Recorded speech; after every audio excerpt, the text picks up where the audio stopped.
Nous sommes en février 2021, le coronavirus est toujours parmi nous et vous regardez le débrief saison 2. Cette semaine, on reviendra ensemble sur le couvre-feu qui a divisé l'opinion au Gabon, le classement des pays africains les plus corrompus en 2020, l'interdiction de la musique nigériane au Cameroun, un jeune entrepreneur à succès condamné à 10 ans de prison pour fraude et bien sûr, il y aura d'autres sujets.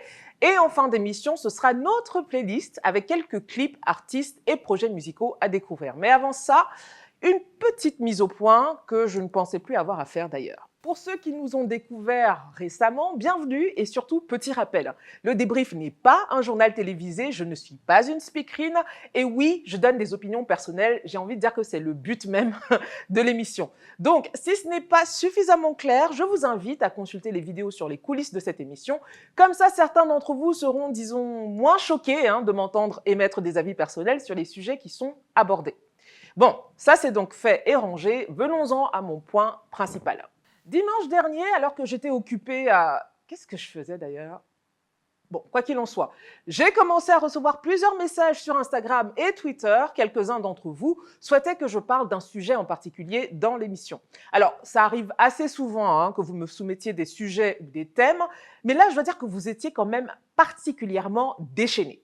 Alors du coup, j'ai remonté les pages d'accueil de mes réseaux sociaux pour comprendre ce qui se passait et en fait, il s'agissait d'un débat télévisé en direct entre deux influenceurs connus sur la toile camerounaise et africaine francophone, le youtubeur Steve Fa et l'entrepreneur / influenceuse / star de télé-réalité Nathalie Kwa.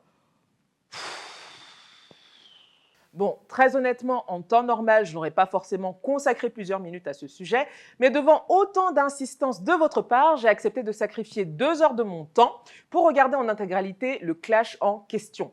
Et avant d'aller plus loin, je précise, je ne connais personnellement aucun des protagonistes, mon commentaire est donc fait avec de la distance par rapport à l'un et à l'autre. Bon, que dire ?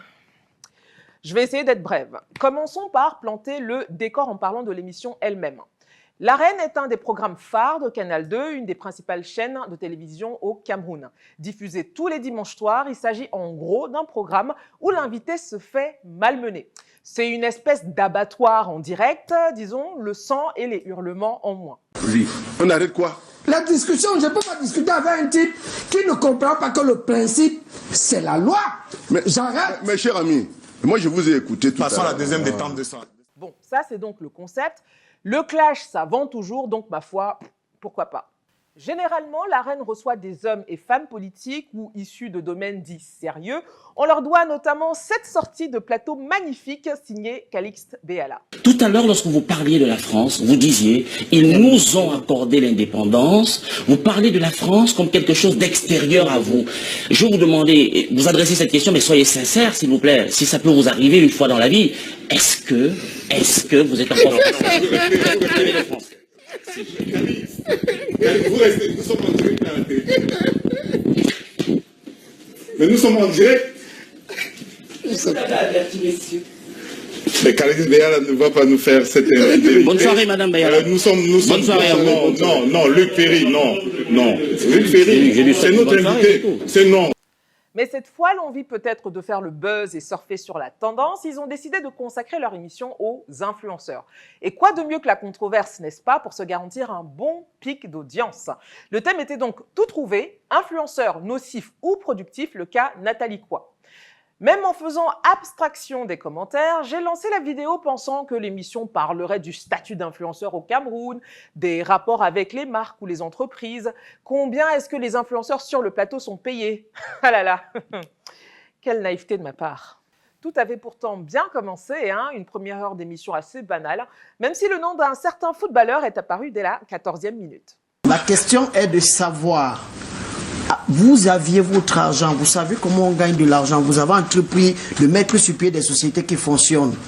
Vous les laissez tomber pour suivre Samuel Eto'o à travers le monde? Je ne les ai pas laissés tomber, monsieur. Qu'est-ce que... J'ai travaillé jusqu'à ce que vous entendiez parler de moi. Vous entendez parler de moi, j'ai travaillé. J'ai démissionné de Camerco en 2015, peu après le scandale. À travers ce scandale, vous m'avez connu, mais avant ça, je travaillais. Le ton des intervieweurs était somme toute un peu passif-agressif sur les bords. Je vais poser ma toute première question. Vous avez carrément un holding quand je note toutes ces sociétés. D'où vous êtes provenu? L'argent sort d'où pour ouvrir autant de sociétés? Mais ça, c'était en prélude du fameux duel tant commenté entre les deux influenceurs sur le plateau. Alors, je ne vais pas commenter toute l'émission ici parce que bon, voilà quoi. Mais ce que j'en retiens, c'est que clairement, dans l'ensemble, cette émission a été une excellente plateforme de communication pour Nathalie Coix, qui en toute objectivité était quand même un cran au-dessus de ses contradicteurs. On a une personne qui est clairement arrivée très préparée, dans une tenue qui disait « Je suis une femme mariée, mature et responsable », avec le port altier et sans fuir du regard ses interlocuteurs. Ça, c'est pour la communication non verbale. Côté discours, en bonne communicante, elle a déroulé un vrai speech de coach en développement personnel avec les éléments de langage associés. Tu te considères comme une jeune résiliente, une opportuniste habile ou tout simplement une rachetée de la société? Je suis une jeune femme qui a saisi des opportunités qui se sont placées face à elle. Je suis une jeune femme qui sait qu'on ne recule pas face à l'adversité et qu'il faut transformer ses échecs en opportunités. Elle s'est baladée sans difficulté sur les questions qui étaient attendues et a gardé son calme malgré un agacement visible sur les questions plus piquantes. Faut arrêter ça. S'il te plaît, laisse-moi finir ma question. C'est de l'humour. Allons-y, là on est sorti des choses. Je dis. Évitons de parler des personnes, parlons des idées, débattez sur moi. S'il te plaît. Mais posez-moi des questions sur mon actualité. Demandez-moi s'il faut tant qu'à nourrir le peuple qui est en train de vous suivre et qui vous a bombé de questions un peu plus boiteuses les unes que les autres. Je tiens à dire qu'en toute franchise, le duel qui a été mis en place par la chaîne était d'office déséquilibré. Ça se voyait et surtout ça s'entendait. Du coup, on a eu des moments vraiment drôles ou gênants, je sais pas trop. Nathalie, moi je te dis, tu es aussi responsable de toutes ces filles qui veulent être comme toi en faisant comme toi. Tu es responsable, Nathalie, parce que tous les jours, s'il te plaît, tous les jours de ta vie, tu fais là comme si tu n'es pas responsable des photos que tu postes, de tout ce que tu fais, de toutes ces traces et paillettes que tu montres aux jeunes pour donner l'impression que voilà. Tu es responsable du fait que les jeunes portent des horribles costumes carrelés partout. Qu'est-ce que tu dirais à ça? Donc parce que tu as porté ton costume carrelé, si tous les jeunes dans la société commencent à porter le costume carrelé, tu vas dire que tu es responsable de ça? Alors, je ne suis pas son activité en particulier, donc pardon à ses fans si je me trompe, mais il me semble que c'était la première fois qu'elle était invitée à une émission télévisée en prime time avec plus de 2 heures d'antenne entièrement dédiée à elle. C'était peut-être risqué d'y aller sur le principe, mais elle en est clairement ressortie à la fin avec une image bien plus positive et cohérente avec son discours qu'en début d'émission. Et c'est ça d'ailleurs mon autre point. Je ne vais pas critiquer des confrères des médias, mais parler en tant que spectatrice lambda. Sans vouloir rien lui retirer, bien sûr, ce n'est pas tant que l'invitée était excellente, mais plutôt que les intervieweurs n'étaient pas bien ou pas assez préparés. Les questions tournaient essentiellement autour du même sujet, nous éloignant complètement du thème de départ. Je veux dire, est-ce que c'était une émission sur son statut d'influenceuse, une émission people et ragot, ou était-ce un procès pour bonne moralité ? Je passe sur les détails, bien sûr, qui ont déjà été soulevés par d'autres, tels que le niveau de langage pour une émission de ce calibre. J'étais d'autant plus déçue qu'il y avait en fait tout un tas d'autres sujets et questions à poser à l'invité que d'en faire un interrogatoire sur sa vie privée, la nationalité de son époux, si sa fille mange trop de bonbons, enfin... Pardon, hein, mais ça la regarde et surtout, on s'en fout, en fait. Hein. Ou alors, je n'étais absolument pas le public de cette émission en particulier, c'est possible. Madame Coix a évoqué les marchés publics à plusieurs reprises et je me suis étonnée que les journalistes soient à chaque fois passés dessus sans trop s'attarder parce que, bon, il fallait quand même revenir hein, sur les relations intimes entre adultes consentants, bien sûr. Quoi qu'il en soit, elle a pourtant évoqué avoir obtenu ces marchés aidée par un ami de son père. Est-ce que cela ne méritait pas d'aller un peu plus en profondeur? Elle fait depuis plusieurs années déjà l'objet de rumeurs persistantes sur sa présumée participation passée ou actuelle à un réseau de blanchiment d'argent pour le compte de personnes proches du pouvoir en place. Est-ce que cette interview n'était pas l'occasion justement de l'interroger là-dessus pour qu'elle puisse au moins se défendre ou donner sa version des faits? Après tout, on parle de l'argent du contribuable ici et non de ce qu'une femme adulte fait ou pas de son corps. Cela étant dit, je comprends que les intervieweurs sur le plateau se soient vus en bourreau, chargés de poser toutes les questions dérangeantes que se posent bon nombre de personnes au sujet de Madame Coix. Les journalistes, tout comme le youtubeur à la veste carrelée, ont fait comme ils ont pu pour incarner toutes celles et tous ceux qui laissent des commentaires extrêmement virulents à Madame Coix sur les internets. Et autant beaucoup d'entre vous ont reproché aux journalistes de manquer de professionnalisme, autant je tiens à dire que les journalistes en question se sont mis au niveau des internautes en reprenant leurs commentaires mot pour mot et sans filtre. En fait, quelque part, Madame Kwa symbolise les contradictions et l'hypocrisie qui entourent les affaires de mœurs au Cameroun comme ailleurs en Afrique. On pratique ou on tolère certaines choses en privé, mais on lapide en public. Les deuxièmes bureaux, par exemple, font partie du paysage parce que, paraît-il, l'homme est naturellement polygame, n'est-ce pas? Mais attention, hein, le deuxième bureau peut être connu de tout le pays, il faut quand même qu'elle rase les murs. Pardon, mais lol. Et c'est encore pire quand on est une femme et qu'au lieu de s'écraser dans la honte, eh ben, on ose assumer et regarder les gens en face, on ose se prendre la misogynie la plus crasse dans le visage et on survole les jugements à deux vitesses, même si on n'est pas une star qui a gagné la Champions League. Mais comment ose-t-elle? C'est cette tendance à vouloir condamner perpétuellement une femme pour son passé, sans jamais mentionner qu'ils étaient deux dans l'affaire, cette tendance à vouloir lui nier complètement son statut de victime de revenge porn, qui suscite autant de compassion et d'admiration chez les personnes qui la suivent. En d'autres termes, ce n'est pas en la traitant de prostituée que vous prouverez son manque de légitimité à être dans l'espace public. Ça ne fonctionne pas. Au contraire même, ça sert son discours et ça renforce l'adhésion de ses fans CQFD. Et tant qu'on y est, pour finir, il serait bien que ces procès pour bonnes mœurs soient appliqués à toutes les parties prenantes, pas uniquement aux femmes parce qu'elles seraient des cibles faciles. Je pourrais dire bien d'autres choses sur ce sujet, mais j'ai une émission à faire, hein, voilà. Donc, je suis Paola Audrey, vous regardez le débrief numéro 5, générique.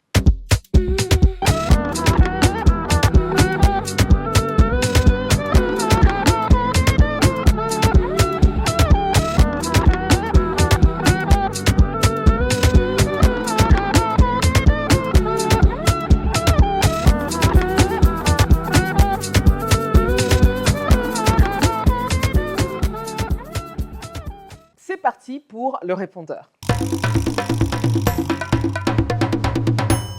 Sur le répondeur du débrief cette semaine, c'est Patrick, depuis la Belgique, qui nous a contactés. Il souhaitait s'exprimer sur l'arrestation de l'influenceur Shakiro, dont nous avons parlé dans l'épisode précédent. Bonjour Audrey, bonjour l'équipe du débrief. Moi c'est Patrick, activiste LGBTQ+, vivant en Belgique.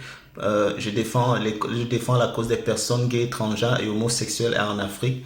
Et aussi des personnes vivant ici en Europe. Alors je viens ici m'insurger contre l'arrestation de Shakiro qui a été arrêté la semaine passée et mis en cellule avec deux de ses amis à la prison de Newbel. Je m'insurge du fait que l'article 347 bis du code pénal camerounais interdit tout acte homosexuel et personnes prises en flagrant délit de ces actes-là.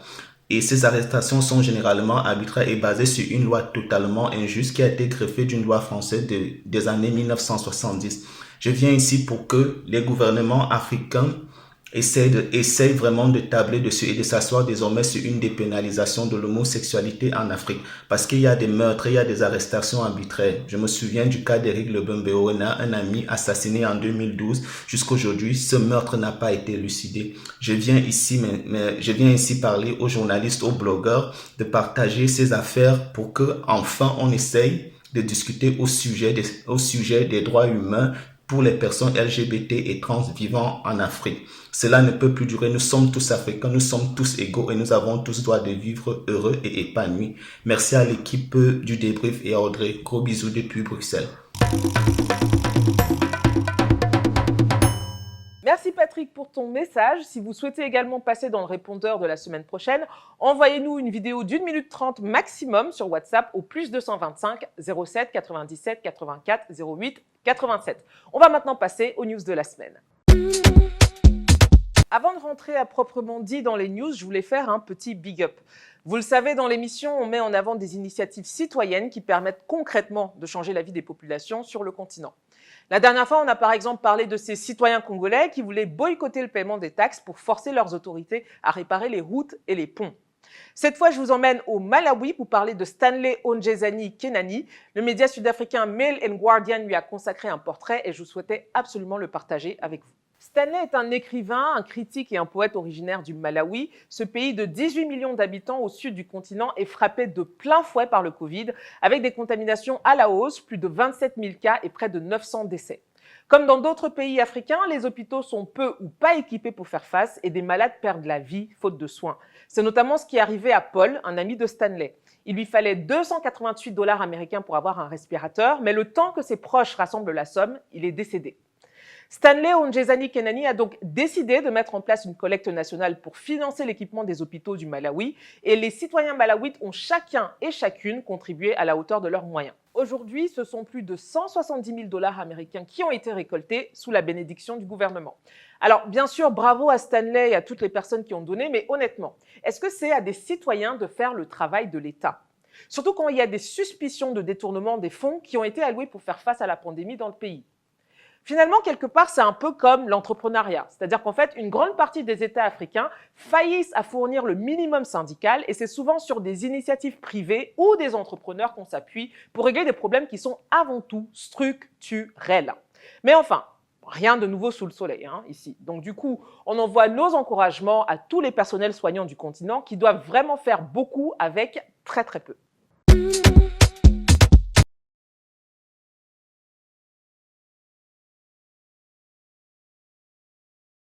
On vient d'évoquer la pandémie au Malawi, mais bien sûr, il n'y a pas que là-bas que la maladie fait des dégâts. Au Gabon, cette semaine, les populations de Libreville et des autres villes ont démontré leur mécontentement après l'annonce par le président Ali Bongo de l'instauration de nouvelles mesures pour lutter contre la pandémie. Et parmi ces mesures, justement, la plus impopulaire est bien sûr la mise en place d'un couvre-feu dès 18 h. En ce qui concerne le couvre-feu, celui-ci est ramené à 18 h et va courir jusqu'à 5 h à compter de samedi, donc demain, 13 février 2021. Je dis bien, le couvre-feu prend effet à partir de demain, de 18 h à 5 h du matin. Les annonces du gouvernement gabonais ont suscité énormément de réactions, notamment sur la toile, où des personnalités comme l'ancien Premier ministre Raymond Dongsima, qui n'a pas hésité à remettre en cause la logique derrière ces mesures. Cet ancien candidat à la présidentielle gabonaise de 2016 a notamment déclaré « Les conséquences des mesures annoncées sont si édifiantes qu'on ne peut que se demander si l'objectif visé n'est pas une révolte de la population qui justifierait un autre tour de vis dans les restrictions des libertés individuelles. » Bon, ça c'est dit, Autre réaction de personnalité, c'est celle de la chanteuse Ariel T. Propriétaire d'un lounge-restaurant, c'est dans un direct sur Facebook qu'elle s'est confiée sur les difficultés que lui imposent ces nouvelles mesures gouvernementales, notamment la mise au chômage technique de ses employés et bien sûr le manque à gagner sur le plan financier. Je suis désolée d'ailleurs, on n'a pas pu ouvrir pour la Saint-Valentin le tapis royal et je suis un peu triste d'autre part parce que avec les nouvelles mesures, je sais pas, on aura beau faire tous les tests du monde, je pense que je sais pas comment on fait ensuite pour subvenir à nos besoins si plus personne ne travaille. Et elle n'est pas la seule à se plaindre, puisque de nombreux petits commerçants au Gabon, qui avaient déjà eu une année très difficile en 2020, se sentent désormais acculés par ce nouveau couvre-feu. Je parle à l'heure de 18 h, ce n'est pas possible. On vit comment? On fait comment? C'est vrai, l'histoire qu'il parle de Corona et tout. Mais maintenant, nous qui n'avons pas de travail, nous ne travaillons pas. Nous sommes des simples commerçants. À quel moment que tu peux aller faire tes achats? À quel moment tu peux vendre? Ce n'est pas possible. Nous payons le loyer. C'est avec le commerce que nous payons le loyer, c'est avec le commerce que nous nourrissons nos enfants, c'est avec le commerce que nous nous soignons. Mais maintenant, quand on nous demande de partir au plus tard 18 h, maintenant on fait comment? Est-ce qu'il y a les mesures d'accompagnement? Les autres pays là-bas, ils ont quand même des mesures d'accompagnement, je crois. Mais nous qui ne travaillons pas, nous qui n'avons pas d'autres activités, l'activité que nous avons, ce n'est que le commerce. On vit comment? Pour marquer leur désapprobation, plusieurs Gabonaises et Gabonais ont décidé de manifester leur mécontentement de manière non violente en frappant des casseroles tous les soirs à 20 h. Au débrief d'ailleurs, on a reçu quelques vidéos.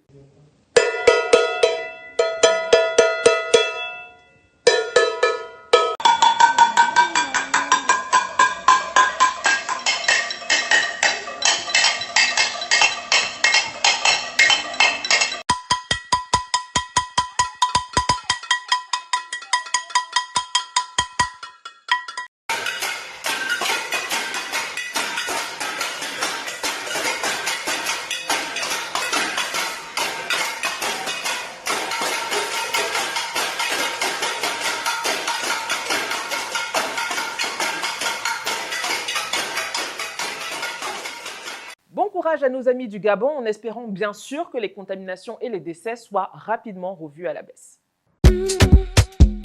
Ce mois de février est marqué par la publication du Democracy Index, un rapport de 75 pages du magazine britannique The Economist, qui note et classe les États selon qu'ils soient des démocraties totales et défaillantes ou des régimes hybrides et autoritaires. Alors, comment est-ce qu'ils évaluent le niveau de démocratie d'un pays? Eh bien, le rapport donne une note sur 10 en fonction de 5 catégories. Processus électoral et pluralisme, fonctionnement du gouvernement, participation politique, culture politique nationale et enfin, liberté civique. Une démocratie totale a plus de 8 sur 10. Si elle est défaillante, sa note est en dessous de 8 sur 10. Un régime hybride en dessous de 6 sur 10 et enfin un régime autoritaire est noté en dessous de 4 sur 10. Les résultats à noter de ce rapport, c'est que par exemple, le Portugal et la France sont passés de démocratie totale à démocratie défaillante. En Afrique, le Mali et le Togo sont sur une pente glissante, perdant 11 et 15 places dans un continent où seuls 5 pays sont classés comme des démocraties. 5. La grande surprise fort déplaisante, c'est le Nigeria qui est classé comme régime hybride avec une note similaire à celle de la Côte d'Ivoire malgré la répression sanglante du mouvement EndSARS. Dans tous les cas, si ce rapport est imparfait, il soulève des pistes de réflexion sur l'état de nos pays.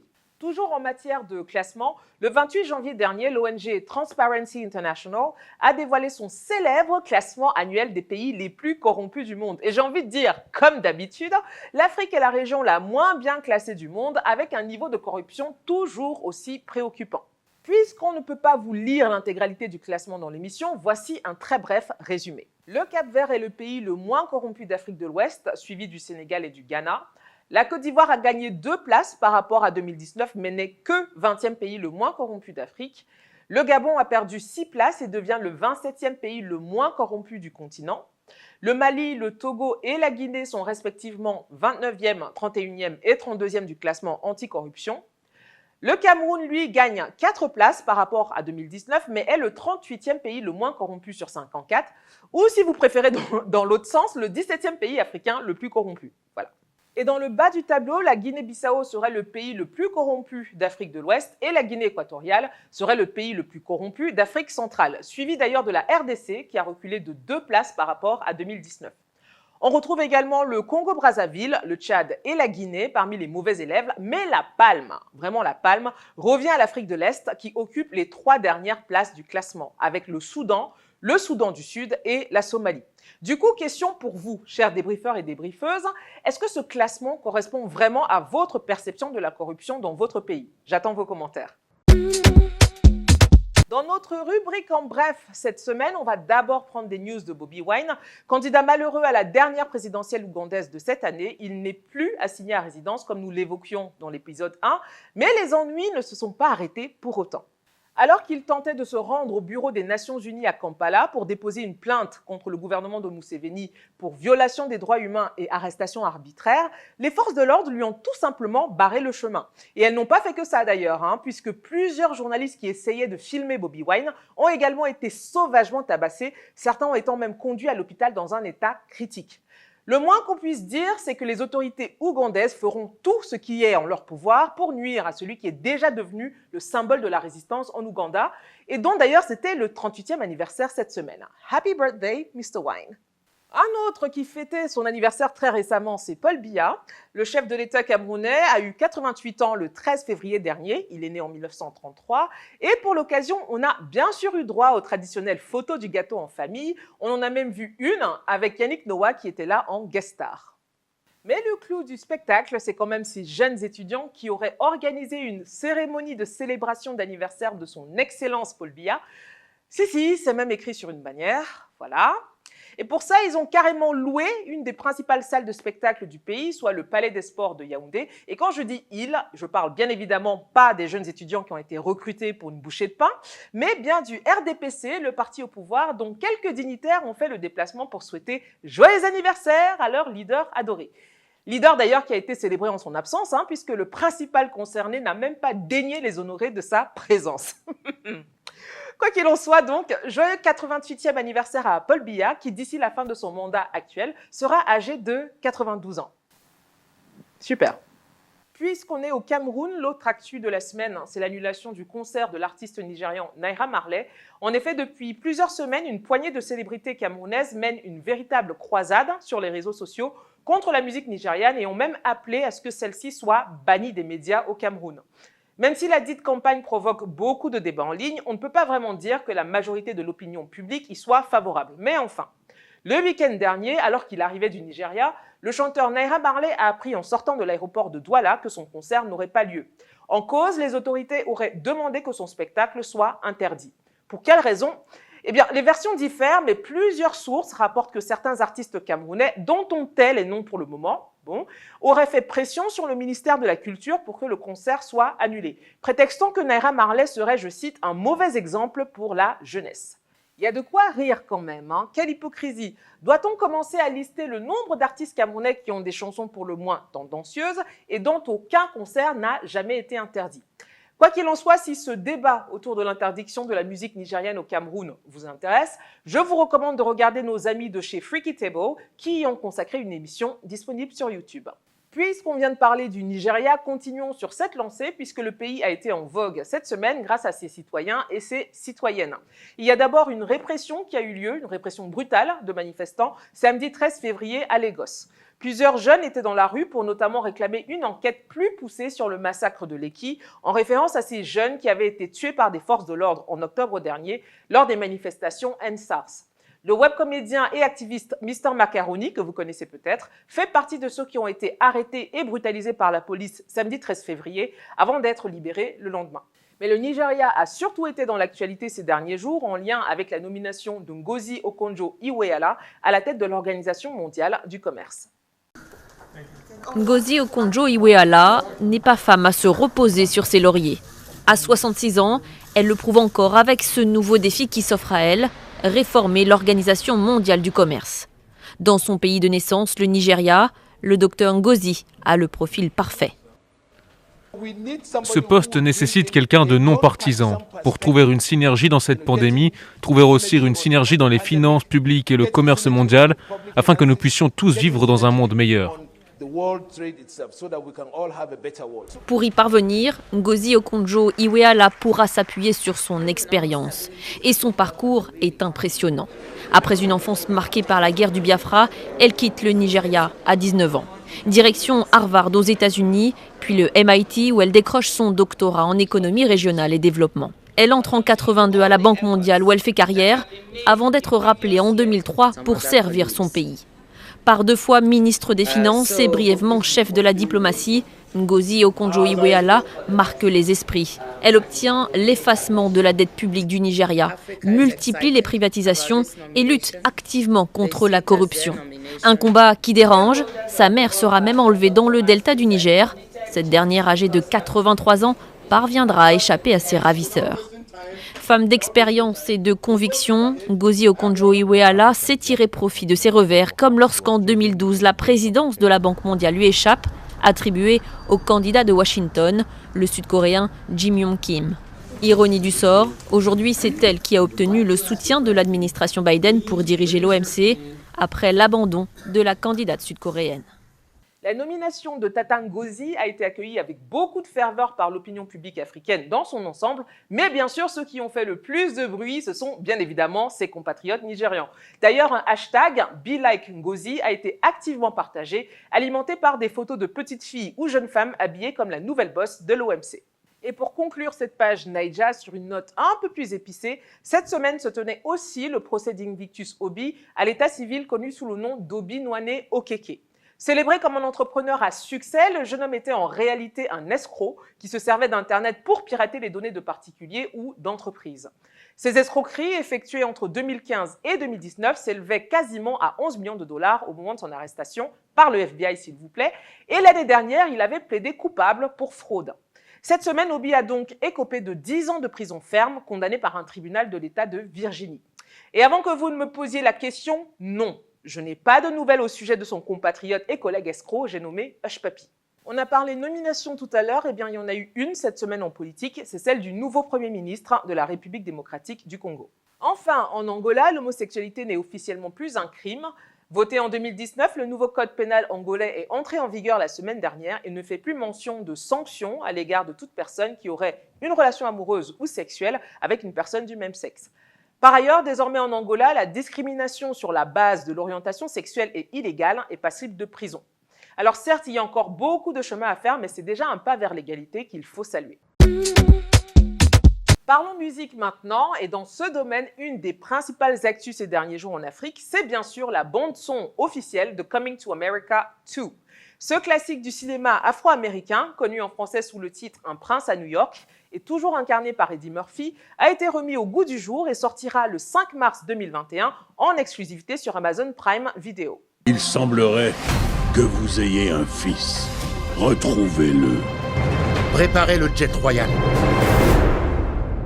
Nous repartons en Amérique. C'est hors de question, Votre Majesté. Come on!